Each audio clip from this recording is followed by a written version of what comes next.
السلام علیکم ورحمۃ اللہ وبرکاتہ۔ الحمد للہ وکفیٰ وسلام علی عبادہ الذین اصطفیٰ،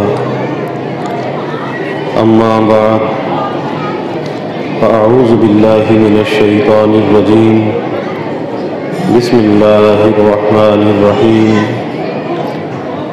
انا نحن نزلنا الذکر وانا له لحافظون۔ وقال تعالی ومن آیاته ان خلق لكم من انفسكم ازواجا لتسكنوا الیہا وجعل بینکم مودۃ ورحمۃ۔ قال النبی صلی اللہ علیہ وسلم اللهم اجعل القرآن العظيم ربيع قلبي ونور بصري وجلاء حزني وذهاب همي۔ وقال النبي صلى الله عليه وسلم اللهم بارك لنا في رجب وشعبان وبلغنا رمضان، أو كما قال عليه الصلاة والتسليم۔ رب اشرح لي صدري ويسر لي أمري واحلل عقدة من لساني يفقهوا قولي، سبحانك لا علم لنا إلا ما علمتنا إنك أنت العليم الحكيم۔ إن الله وملائكته يصلون على النبي يا أيها الذين آمنوا صلوا عليه وسلموا تسليما۔ اللهم صل على محمد عبدك ورسولك وصل على المؤمنين والمؤمنات والمسلمين والمسلمات۔ صدق الله العظيم وصدق رسوله النبي الكريم، ونحن على ذلك لمن الشاهدين والشاكرين، والحمد لله رب العالمين۔ اللہ رب العزت کا بے حد شکر اور احسان ہے کہ آج ہم ایک بہت ہی بابرکت اور مبارک محفل کے اندر جمع ہیں۔ یہ مبارک محفل اس اعتبار سے بہت ہی بابرکت ہے کہ یہاں پر ہمارے بھانجے عزیزم الحمدللہ نے قرآن پاک کی تکمیل کی ہے، حفظ قرآن مکمل کیا ہے، اور جہاں پر قرآن پاک کی تکمیل ہو، حفظ قرآن مکمل کیا جائے، وہاں پر رحمتیں برکتیں ہوتی ہیں۔ اس اعتبار سے یہ محفل بہت ہی بابرکت ہے۔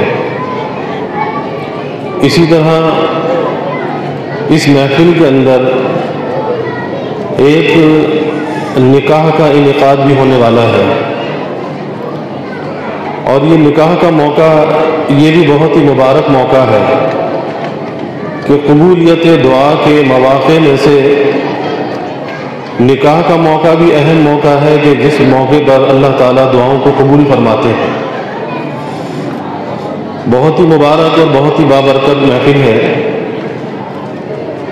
سب سے پہلے اس بچے کو مبارکباد پیش کرتا ہوں قرآن پاک کی تکمیل پر، اس کے اساتذہ کو، والدین کو، کہ اللہ تعالیٰ اس قرآن کی بہاروں سے اس کے سینے کو ہمیشہ آباد رکھے، اور اس قرآن کے ساتھ سچا اور پکا تعلق اللہ نصیب فرمائے۔ اسی طرح سے نکاح کی یہ تقریب بھی ہے، ایک انسان کی زندگی میں خوشی کے جو مواقع آتے ہیں، ان خوشی کے مواقع میں سے یہ دو مواقع خوشی کے بڑے اہم ہوتے ہیں۔ آج ہماری خوش قسمتی ہے کہ یہ دونوں مواقع اس تقریب کے اندر یکجا ہیں۔ ایک حفظ قرآن کا موقع بہت بڑی خوشی کا موقع ہے کہ ایک انسان کے لیے اس سے بڑھ کر شرف اور سعادت نہیں ہو سکتی کہ جس کی اولاد میں اللہ تعالیٰ قرآن کی یہ نسبت عطا فرما دیں حفظ قرآن کی توفیق اللہ عطا فرما دیں، تو یہ حفظ قرآن نہ صرف یہ کہ اس پڑھنے والے بچے کے لیے نجات کا ذریعہ ہے، اس کے پڑھانے والے استاد کے لیے بھی نجات کا ذریعہ ہے، اور اسی طرح اس بچے کے والدین اور خاندان کے لیے بھی یہ قرآن نجات کا ذریعہ ہے۔ اور یہ ایک ایسی خوشی ہے کہ جو دنیا اور آخرت کی خوشیوں کو احاطہ کیے ہوئے ہے۔ بعضی خوشیاں ایسی ہوتی ہیں کہ جس کا تعلق صرف دنیا تک محدود ہوتا ہے، کوئی آدمی اچھا کھانا کھاتا ہے، اچھا لباس پہنتا ہے، یا اور بہت سی خوشیاں ہیں کہ ان خوشیوں کا جو تعلق ہے وہ اس دنیا تک محدود رہتا ہے۔ لیکن بعضی خوشیاں اللہ انسان کو ایسی عطا فرماتا ہے کہ ان خوشیوں کا تعلق اس دنیا کے ساتھ بھی وابستہ ہوتا ہے، اور اس کے ساتھ ساتھ اس کی دائمی خوشی اور راحت اللہ تعالیٰ آخرت میں عطا فرماتا ہے۔ اسی طرح سے یہ محفل نکاح کی محفل بھی ہے، اور یہ دونوں چیزیں ایسی ہیں، نکاح اور حفظ قرآن، کہ اللہ تعالیٰ اس نکاح کے رشتے کو، اس تعلق کو فرماتے ہیں یہ ہماری نشانیوں میں سے ہے۔ وَمِنْ آيَاتِهِ أَنْ خَلَقَ لَكُم مِّنْ أَنفُسِكُمْ، کہ یہ ہماری نشانیوں میں سے ہے کہ ہم نے تم میں سے تمہارے جوڑے بنائے ہیں۔ تو یہ بھی اللہ تعالیٰ کی نشانی ہے کہ یہ جوڑے آپس میں جو اللہ نے بنائے ہیں۔ اسی طرح یہ قرآن، یہ بھی اللہ تعالیٰ کی آیات بینات میں سے ہے۔ اس زمین پر اللہ تعالیٰ کی بہت بڑی یہ نشانی ہے، سب سے بڑی نشانی ہے، آیات بینات میں سے ہے قرآن مجید، فرقان حمید، کہ اللہ کی سینہ مبارک کا یہ کلام ہے اور یہ مخلوق نہیں ہے۔ تو یہ بھی اللہ کی نشانی ہے، اور یہ رشتوں کا باہم جڑ جانا، تو یہ بھی اللہ تعالیٰ کی نشانیوں میں سے ایک نشانی ہے کہ اللہ نے اس طرح سے آپس کے اندر جوڑ پیدا کیے ہیں۔ اب یہاں سے ایک بات اور پتہ چلی جو بزرگوں نے بیان فرمائی۔ بزرگوں نے فرمایا کہ دو چیزیں ایسی ہیں کہ جو انسان کے لیے جنم روگ ہے اور اسے ساری زندگی نبھانا پڑتا ہے۔ قرآن پاک کا حفظ آسان ہے، تھوڑی محنت مشقت کے بعد وہ بچہ قرآن کو اپنے سینے میں محفوظ کر لیتا ہے، لیکن اس کے بعد اب ساری زندگی اس کو نبھانا ہے۔ اس اعتبار سے کہا گیا کہ یہ قرآن کا جو حفظ ہے، حفظ قرآن، تو یہ ایک جنم روگ ہے، اب ساری زندگی کا ایک روگ لگ گیا ہے۔ اب ساری زندگی اس نعمت کی حفاظت کرنی ہے، اور اگر حافظ قرآن اس نعمت کی حفاظت نہ کرے تو حدیث میں آتا ہے کہ یہ قرآن سینے سے اس تیزی کے ساتھ نکل جاتا ہے جیسے فرمایا کہ ریگستان میں اونٹ دوڑتا ہے، اس طرح سے یہ قرآن سینے سے نکل جاتا ہے۔ تو اب یہ ساری زندگی کے لیے اس کی حفاظت کرنی ہے، اس اعتبار سے یہ قرآن یہ جنم روگ ہے، ساری زندگی کا ایک روگ لگ گیا ہے۔ اسی طرح سے نکاح ہے کہ نکاح کا انعقاد تو بہت آسان ہے کہ دو لفظ کے اندر انسان اس نکاح کو قبول کر لیتا ہے، قبلتو کہا اور وہ نکاح قبول ہو گیا، لیکن اب اسے ساری زندگی نبھانا ہے۔ ساری زندگی کے لیے ایک ایسا جنم روگ ہے کہ اب اسے ساری زندگی نبھانا ہے۔ تو دونوں چیزوں کا آپس میں بڑا جوڑ ہے کہ قرآن کے ساتھ بھی نبھانا ہے اور اس رشتہ ازدواج کے ساتھ بھی انسان کو نبھانا ہے۔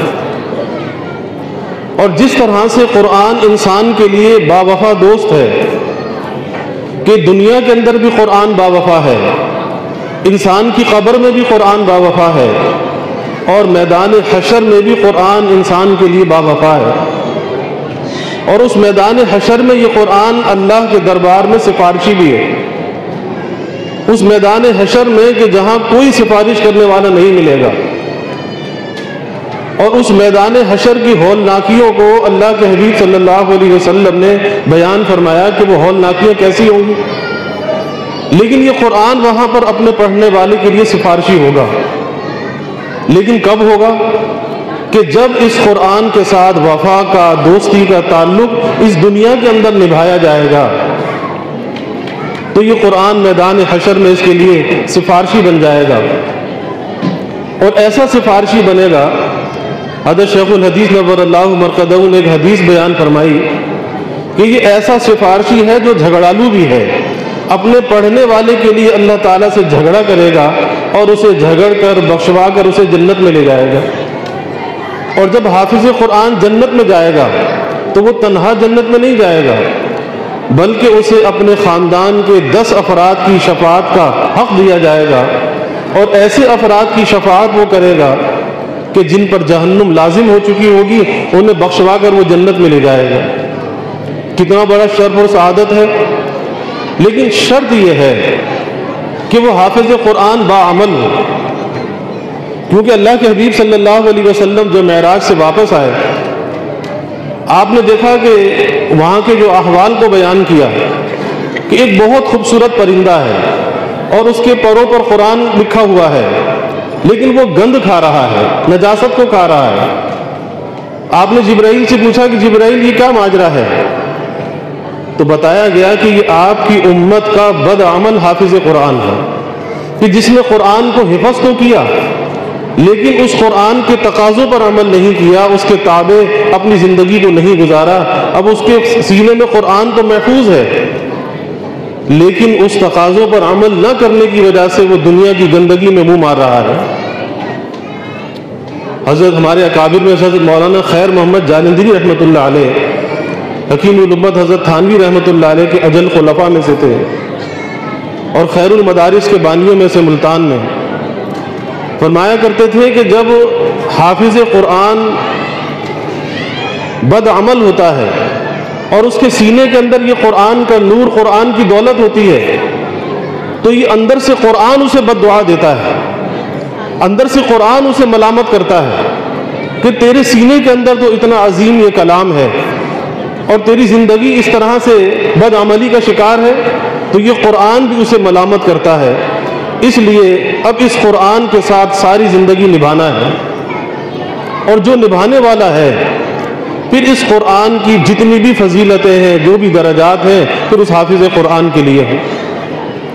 اسی طرح سے نکاح، جو 2 بول کے ساتھ اس نکاح کا انعقاد ہو جاتا ہے، لیکن اب ساری زندگی اس کو نبھانا ہے۔ اور یہاں پر یہ بات بھی ذہن میں رکھنی چاہیے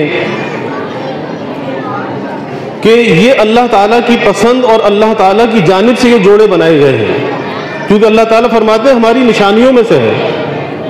کیونکہ بہت دفعہ ایسا ہوتا ہے کہ لوگ رشتے کرنے کے بعد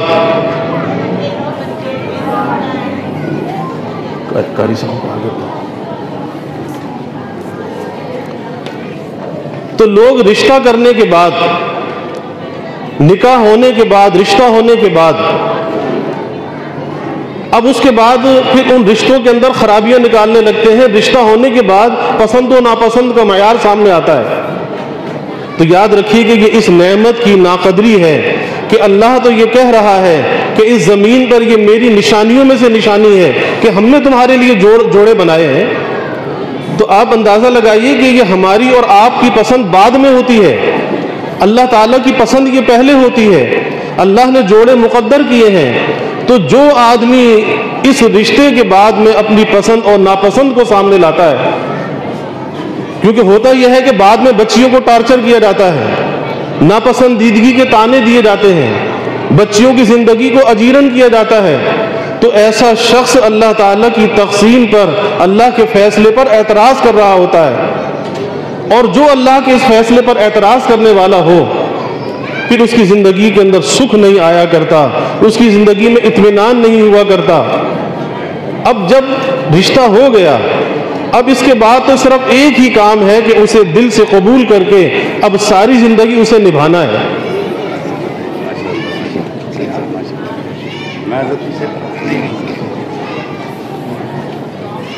اب اسے ساری زندگی نبھانا ہے، اور اس نبھانے کا جو نتیجہ ہے، یہ رشتہ اللہ نے کس لیے بنایا؟ یہ اللہ نے رشتہ اس لیے بنایا تاکہ تمہیں اس رشتے کے ذریعے تمہارے درمیان محبت ہو، مودت ہو، الفت ہو۔ تو یہ رشتے کا انعقاد اس لیے ہے، محبت، مودت اور الفت کے لیے ہے۔ اسی طرح سے اس رشتے کی ایک نیت ہے کہ آدمی نکاح کس لیے کرتا ہے۔ نکاح تمام انبیاء کی سنت ہے، سید الانبیاء حضور نبی کریم صلی اللہ علیہ وسلم کی سنت ہے، تو اپنے نبی کی سنت کے اتباع میں نکاح کیا جاتا ہے۔ اور اسی طرح سے اس نکاح کا ایک مقصد اور نیت ہے کہ نکاح کا مقصد اور نیت یہ ہے کہ اس کے ذریعے سے انسان کو حیا، عفت اور پاک دامنی حاصل ہوتی ہے۔ حدیث میں آتا ہے اللہ کے حبیب صلی اللہ علیہ وسلم نے فرمایا کہ لوگوں نکاح کرو، یہ نظروں کو جھکاتا ہے، شرمگاہ کی حفاظت کرتا ہے۔ تو اس کا مقصد حیا ہے، عفت ہے، اس کا مقصد پاک دامنی کو حاصل کرنا ہے۔ اور جب اللہ یہ جوڑ ملا دیتا ہے اس کے بعد انسان کے لیے تقویٰ کا حصول زیادہ آسان ہو جاتا ہے، کیونکہ انسان کی توجہ اور اس کی فکر کا مرکز ایک جگہ پر مرکوز ہو جاتا ہے۔ اب اس کے لیے نیک بننا بھی آسان ہے، متقی بننا بھی آسان ہے کہ ادھر ادھر کے انتشار سے انسان بچ جاتا ہے۔ اور حقیقت بھی یہی ہے، کیونکہ آج کا زمانہ یہ سوشل میڈیا کی لعنت کا زمانہ ہے، اور اس سوشل میڈیا کی لعنت نے اس رشتے کے احترام کو بہت نقصان پہنچایا ہے کہ اس سوشل میڈیا کے ذریعے سے لوگ ایسے ایسے کام کر بیٹھتے ہیں، ناجائز تعلقات کے اندر مبتلا ہوتے ہیں، اس کے اندر مرد بھی ہیں، خواتین بھی ہیں۔ ابھی تازہ واقعہ ہے کہ کوئی لڑکی کسی لڑکے کے ساتھ انٹرنیٹ پر اس کا تعلق قائم ہو گیا، لڑکی کراچی کی ہے، لڑکا لاہور کا ہے، اور جب یہ ناجائز تعلق کا جادو سر چڑھ کے بولتا ہے تو پھر نوبت یہ آتی ہے کہ انسان کسی کی جان لینے سے بھی دریغ نہیں کرتا۔ اب جب ناجائز تعلق قائم ہو گیا تو اب شوہر رکاوٹ نظر آنے لگا، تو کہا کہ شوہر کو کیسے صاف کیا جائے راستے سے۔ اس لڑکے نے لاہور سے اس کے لیے زہر بھیجا، اور اس لڑکی نے اس زہر کو ایک دکان پر جا کر، جوس والی دکان پر، جوس شاپ پر جا کر کسی طریقے سے وہ زہر اس جوس میں ملایا، اور اس کے شوہر نے وہ پیا اور وہ انتقال کر گیا۔ آپ اندازہ لگائیے۔ تو یہ سوشل میڈیا کی جو لعنت ہے، آج اس کے ذریعے سے اس رشتے کے احترام کو ٹھیس پہنچ رہی ہے، نقصان پہنچ رہا ہے۔ یاد رکھیے کہ عفت، حیا اور پاک دامنی انسان کا زیور ہے، اور یہ انسان کے ایمان کا ایک حصہ ہے۔ کبھی بھی کسی ایسی بے راہ روی کا شکار نہیں ہونا چاہیے کہ جس کے ذریعے سے انسان کی حیا اور عفت داغدار ہوتی ہو اور اس پر کوئی چوٹ آتی ہو، اس سے اپنے آپ کو بچانا چاہیے۔ تو یہ رشتہ ادب اور احترام کا رشتہ ہے، محبت کا رشتہ ہے۔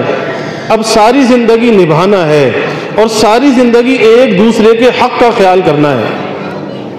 اور یہ بات میں عرض کر دوں کہ آج ایک بہت بڑی کوتاہی یہ ہوتی ہے کہ ایک دوسرے کے ساتھ توقعات کو وابستہ کر لیتے ہیں۔ شوہر یہ سمجھتا ہے کہ میری بیوی ایسی ایسی ہوگی، اور بیوی یہ سمجھتی ہے کہ میرا شوہر ایسا ایسا ہوگا۔ اور یاد رکھیے، توقعات کبھی کسی کی پوری نہیں ہوا کرتی، کبھی پوری نہیں ہوتی۔ اس زندگی کو خوشگوار بنانے کا طریقہ یہ ہے کہ آپس میں ایک دوسرے کو سمجھا جائے، ایک دوسرے کو عزت اور احترام دیا جائے، ایک دوسرے کے حق کو ادا کیا جائے۔ اور ہمارے حضرت والد صاحب رحمۃ اللہ علیہ فرمایا کرتے تھے کہ پہلے تم دوسرے کے حق کو ادا کرو، اپنے حق کا مطالبہ نہ کرو۔ آج گھروں میں فساد اس لیے ہوتا ہے کہ شوہر اپنے حق کا مطالبہ تو کرتا ہے لیکن بیوی کے حق کو ادا نہیں کرتا، یا بیوی شوہر سے اپنے حق کا مطالبہ تو کرتی ہے لیکن شوہر کے حق کو ادا نہیں کرتی، اور نوبت شکوے شکایت تک آتی ہے، ایک دوسرے کو مطعون کیا جاتا ہے، نیچا دکھایا جاتا ہے، اور وہ باتیں پھیلتے پھیلتے نفرتوں میں تبدیل ہو جاتی ہیں۔ تو یاد رکھیے کہ یہ رشتہ، کیونکہ اللہ نے قرآن میں کیا کہا ہے، ایک دوسرے کا لباس قرار دیا۔ اور لباس کا کیا کام ہوتا ہے؟ لباس کا کام ہوتا ہے جب انسان بدن پہ لباس پہن لیتا ہے تو وہ لباس اس کے بدن کے ہر عیب کو چھپا دیتا ہے۔ اسی طرح سے اگر دونوں کے اندر کوئی خامی ہے، انسان ہے، خامیاں ہوتی ہیں۔ اب شوہر کا کام یہ ہے کہ اپنی بیوی کی خامی کو چھپائے اور بڑی پیار سے، محبت سے، حکمت سے اس کی اصلاح کرے۔ اسی طرح بیوی اگر شوہر کے اندر کوئی خرابی دیکھتی ہے اس کی خرابی کو چھپائے، اس کو گاتی نہ پھرے، اور پیار محبت سے اسے بتائے کہ آپ کا یہ طریقہ، یہ طرز عمل یہ غلط ہے۔ اس طرح دونوں مل کر اس زندگی کی گاڑی کو آگے بڑھاتے ہیں، اور جب دونوں کے اندر ایسی مناسبت اور محبت ہوتی ہے، اس کا نتیجہ یہ ہوتا ہے کہ جو آنے والی نسل ہے، وہ آنے والی نسل جو انسان کی سب سے بڑی کمائی اور پونجی ہوتی ہے، وہ آنے والی نسل بن جاتی ہے، سنور جاتی ہے۔ اگر میاں بیوی کا تعلق آپس کا خراب ہوتا ہے تو اس کا سب سے زیادہ اثر آگے کی نسل یعنی اولاد کے اوپر پڑتا ہے۔ اس لیے میرے والد صاحب رحمۃ اللہ علیہ نکاح کے موقع پر یہی نصیحت فرماتے تھے نوجوان بچوں سے کہ بھئی دیکھو، ماضی کی زندگی آپ کی پہلے جیسی بھی گزری سو گزری، لیکن اب جبکہ ایک نیا خاندان تشکیل پا رہا ہے، ایک نئے خاندان کی بنیاد رکھی جا رہی ہے، اب اپنے آپ کو تبدیل کر لو، اس کی بنیاد نیکی اور تقوی پر رکھو، اور جتنی نیکی اور تقوی پر اس رشتے کی بنیاد ہوگی اتنا ہی اس کے اثرات انسان کی نسلوں کے اندر منتقل ہوں گے۔ تو اس کی بنیاد نیکی اور تقوی پر ہونی چاہیے، اور اس کی نیت حیا، عفت اور پاک دامنی ہے۔ اللہ تعالیٰ سے دعا ہے کہ اللہ اس جوڑے کو ہمیشہ شاد و آباد رکھے، اللہ تعالیٰ انہیں خوشیوں کے ساتھ، نعمتوں کے ساتھ پھلتا پھولتا رکھے، اور دونوں خاندانوں کے لیے اللہ محبت کا، مودت کا، خوشیوں کا، راحت کا ذریعہ بنائے۔ وآخر دعوانا الحمدللہ۔